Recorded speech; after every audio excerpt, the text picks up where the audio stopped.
Sumainyo ang Panginoon. At sumainyo rin. Ang mabuting balita ng Panginoon ayon kay San Mateo. Papuri sa iyo, Panginoon.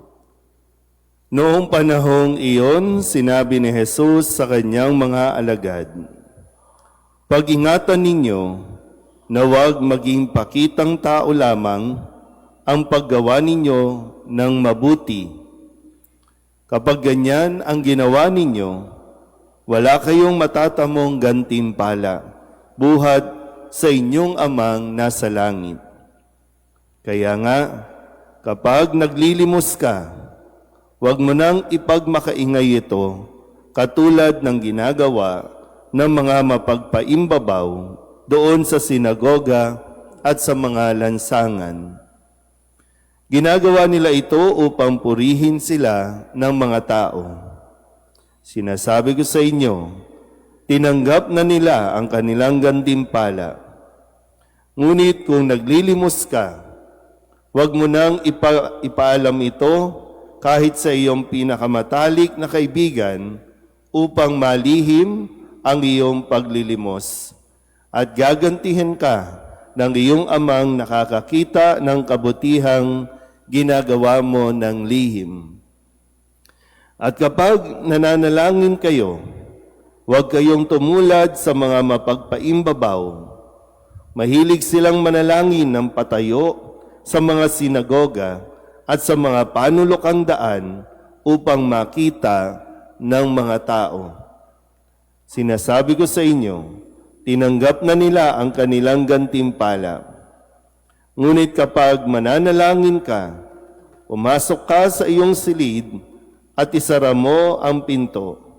Saka ka manalangin sa iyong amang hindi mo nakikita at gagantihin ka ng iyong amang nakakakita ng kabutihang ginagawa mo ng lihim.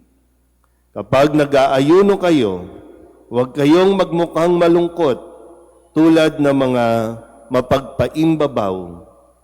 Hindi sila nag-aayos upang malaman ng mga tao na sila'y nag-aayuno. Sinasabi ko sa inyo, tinanggap na nila ang kanilang gantimpala. Kapag ikaw ay nag-aayuno, mag-ayos ka ng buhok at maghilamos upang wag mapansin ng mga tao na nag-aayuno ka.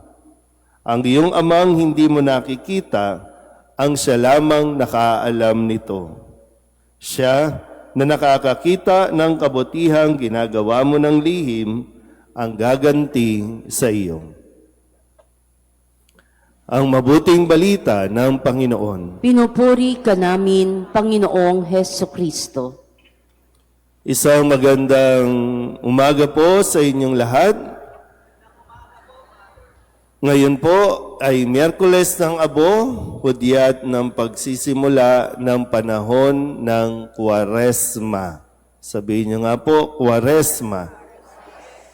Ang Kwaresma ay 40 araw na paghahanda na sinasabi din sa atin, 40 araw tayong maglalakbay hanggang sa panahon ng pagdiriwang ng pagpapakasakin, pagkamatay at muling pagkabuhay ni Kristo o ang misteryo Paskal.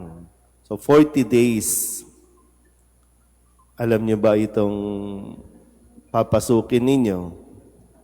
Alam niyo ba itong sisimulan natin? Kasi baka mamaya magpapapahid tayo ng abo, pagkatapos wala na, nakalimutan na natin, Kwaresma ngayon. Panahon ito ng mas masinsinang pagninilay, pagdarasal, masinsinang paggawa ng kabutihan sa ating kapwa. Na iniwasan o pinapaalala na wag lang ito maging pakitang tao lamang dahil mawawalan ng saysay ang lahat ng ating pong ginagawa. Hindi ito performance lang.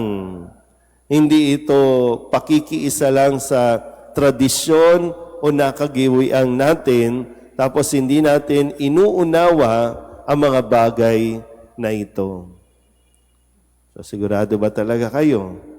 Bukas na naman ang pinto, malaki ang pinto natin, pwede nang lumabas kung hindi tayo seryoso at hindi natin alam itong ating sinisimulan. Baka hanggang isang araw lang. Tutuloy ba tayo o ano? Maraming bagay na dapat nating pagnilayan. Ano ba ang mga kailangan kong alisin sa aking buhay? Ano ang mga dapat kong iwasan sa aking buhay na siyang nagdudulot ng ating pong paglayo sa ating Panginoon? Na para bang ngayon, pag magpapalagay ka ng abo, sinasabi mo na pinipili ko ang Diyos. Pinipili kong makilakbay sa Diyos. Pinipili ko ang mabuhay kasama ang Diyos. At yung katotohanan po na ipinapaalala nga sa atin kung paanong yung mga abo na ilalagay sa ating mga ulo, dating sariwa, dating maayos, pero abo na. At yun din ang ating kahantungan, magiging abo din tayong lahat. Tingnan nyo nga mga mukha ng katabi ninyo. Sige na. Magiging abo yan. Kahit gaano yan kalaki o kaliit, lahat tayo magiging abo. Hindi ito pananakot, no? Ang Ash Wednesday o Miyerkules ng Abo ay hindi dapat katakutan. Kasi hindi naman tayo tinatakot na mamamatay ka rin. Kundi tayo po ay pinapaalalahanan ng katotohanan na baka masyado ng mataas ang ating tingin sa ating mga sarili, isang araw mawawala tayo sa mundong ito at mailalagay lang tayo sa garapon. Kung hindi man tayo kakainin na lang ng lupa, dahil tayo ay magiging lupa din, mailalagay lang tayo sa garapon.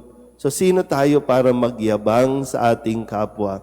Sino tayo para magmalaki sa ating kapwa? Lahat yan mawawala. O pwede ngang kadalasan, baka mauna ka pang mawala kaysa sa mga material na bagay na pinakakayakap-yakap at pinakabibigyan mo ng halaga. Nawa, sa panahong ito, katulad ng paanyaya sa atin sa unang pagbasa, magbalik tayo sa Diyos. Yung katotohanan na tayo bilang tao, mahina, may mga kahinaan, pero wag nating mamaliitin ang lakas at laki ng awa at pag-ibig ng Diyos sa atin.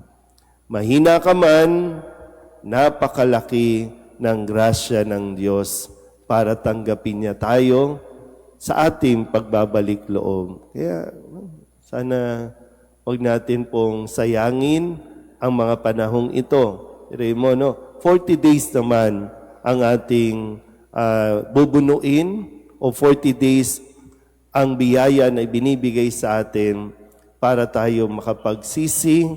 Kasi yung pagsisisi, kalakip ng pagbabalik loob sa Diyos. At nawa, wag lang ang ating mga sarili, ang ating pong iisipin, kundi maging ang ating kapwa. Amen.